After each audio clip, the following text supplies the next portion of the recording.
Elections are a numbers game. Next year the stakes will be high and the parties fighting hard.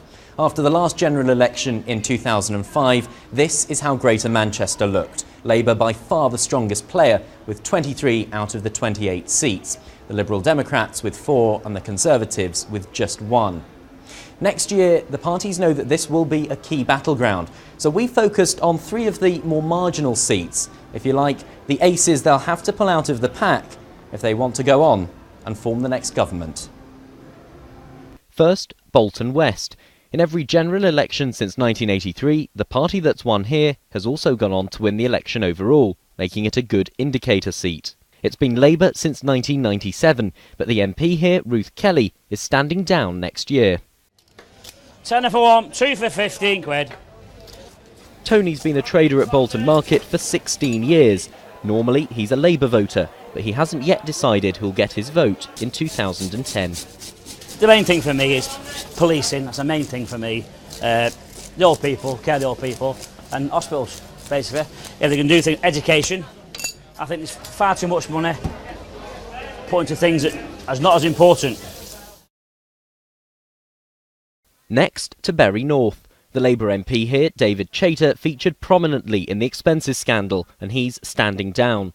But with his party leader, Gordon Brown, wanting to stay on as Prime Minister, we visited the street that bears his name in Radcliffe, in Bury North, to find out what one family wants from the politicians.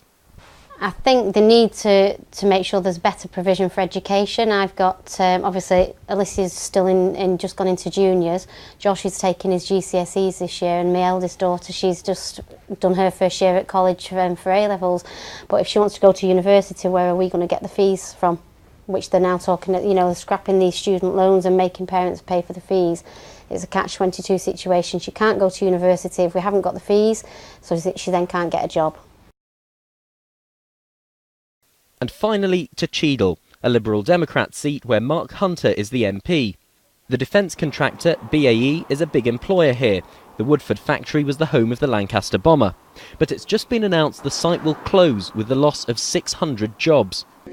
Mike lives near the factory, and for him it's local issues like this that will decide who gets his vote. The closure of the factory across the road here is a severe blow, really, to the working force in this area. We all know that unemployment is in a serious state, and for people who live around here, I think it's a bit of a crying shame that the place should be closing down. So those are just some of the issues affecting voters in Greater Manchester.